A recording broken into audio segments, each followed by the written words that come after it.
Hello, today pupunta tayo sa Southgate kasi last week nagpagawa tayo ng sports glass ni kabebe natin. Ginawa pa kaya hindi agad namin nakuha. So ngayon tumawag yung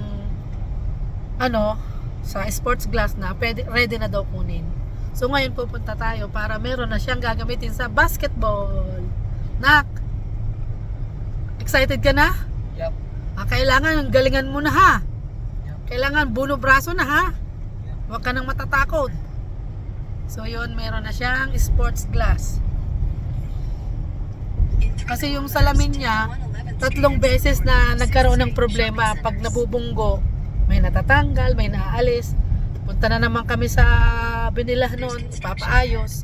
Buti na lang, may warranty, kaya hindi rin kami nagbabayad. And then may insurance yung kapapa natin. So yun, kukunin natin ngayon ang sports glass ni kabebe. Nandito naman na tayo sa Southgate. Diyan tayo sa LensCrafter na yun pupunta. Para sa salamin ng ating kabebe. Chup!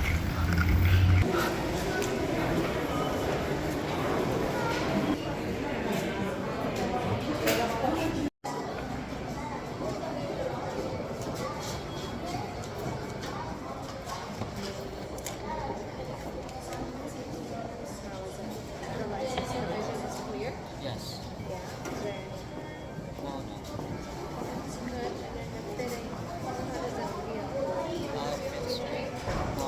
This is fine. It's supposed to be snug, but I just want to make sure it's not too tight. You can adjust that. You feel it's too tight, and over time wearing it, you will be able to tell right away. But when you wear it, you'll notice you need to adjust it. You can do that, or you can come in. Alright. Good. So ayun, nakuha niya na yung sports glasses niya. Let me see. Pang buno braso na yan, anak ha. Hindi na yan makukulog, ha?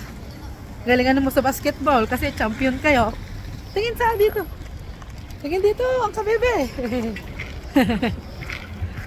So ayun, bali ang presyo po ng salamin niya ay $259 daw, sabi ng kabebe natin.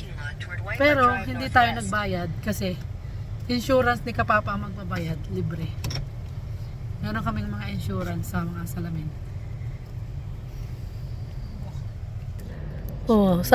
Sasanayin mo na sarili mo niyan, ha? Yep. Mga ilang linggo kaya yung maka-adjust ka dyan?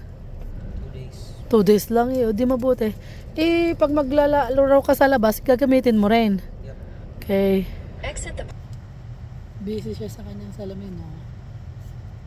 Masaya siya kasi meron na siyang sports glass. Masyado naman anak maluwag. Ano?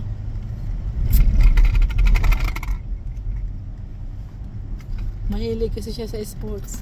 Lahat yata ng sports gustong salihan. Use the left lane. So yan yung kanyang sports glass ng kabebe natin.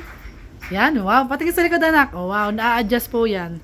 Bali kasi yung dati niyang, yung salamin niya na regular, ginagamit niya sa pagbabasketball, laging nababasag. So ngayon, umorder tayo. So ayan, ayan. Bali 259 yan. Pero wala naman kami binayaran dahil meron kaming insurance sa salamin. Thank you, ma. Thank you, ma. May magagamit na ako sa basketball. Yay! Hindi na masisira sa amin ko. Okay. You're welcome, my dear.